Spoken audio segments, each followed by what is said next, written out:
Hello and welcome. My name is Benoit Paliquin and I'm from Exponent Investment Management. And today we're going to look at the options market as to whether or not it can tell us anything about the U.S. elections next week and their impact on the market. So what we've got here is the red line right here tracking the S&P 500 illustrated by the ETF, the Spider, the SPY, one of the most liquid ETFs you can see out there. And the other measure we're looking at is the blue line right here, which is the 30-day VIX, which is the volatility measure, or otherwise known as the up and down movement of the S&P 500. And what you'll notice here, we're looking at the charts starting at the beginning of 2016. And what we'll notice is the VIX tends to go up in value. The VIX tends to go up in value as the market drops. That's why it's often referred to as the fear index. So for 2016, there are really three events that impacted the market. The first one was market participant investors really expected or were worried about earlier on in 2016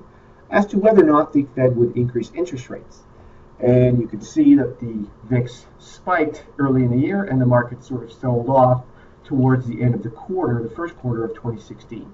As those fear of Fed tightening or interest rates rising subsided, you saw the S&P 500 move up towards the 210 level, or 2100 on the S&P.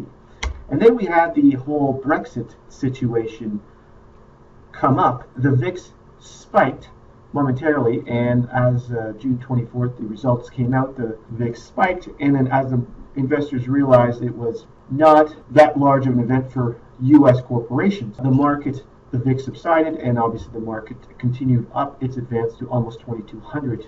And since the beginning of the late summer, we've kind of seen this fall in the S&P 500, and we're slowly seeing this higher periods of volatility. And if we focus on the latter part, we're here at the end of 2016, and we're looking at obviously the elections result. And so let's focus on this time period more specifically.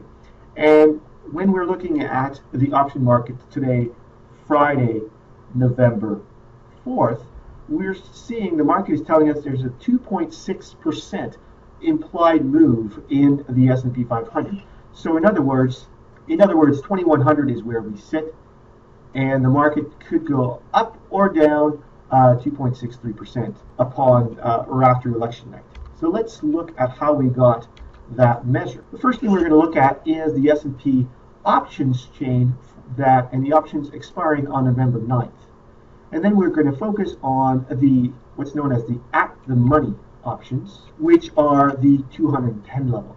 And what we're going to do is calculate how much it would cost to buy both a put and a call. And the reason why we're doing that, this position is known as a straddle. You buy a straddle, or you put a straddle trade on when you expect the market to actually go up or down. You don't know which direction, but you are expecting a significant move. So you would buy the put to benefit or profit from a move down in the market. And the last trade on the 210 put is $2.94. So if you wanted to buy that put till Wednesday, November 9th, it would cost you $2.94. And call for $2.94, and we're buying the put for $2.59. That was the last trade. So let's assume that we were the buyer of those two positions at that time.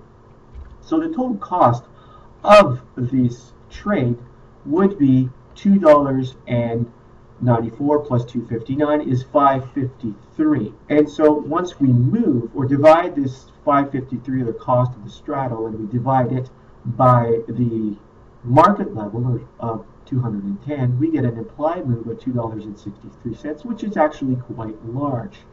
So when we calculate $5.53, the cost of the straddle, and divide it by the at-the-money level, which is 210, we get a level or an implied move of $2 or 2.63%, which is a significant move for a daily change in the level of the market. If you wanted to learn more about investing or options in general, don't hesitate to give us a call at 613-747-2458 or follow the links below. Thank you very much for watching. Until next time, I'm Benoit Paliquin from Exponent Investment Management.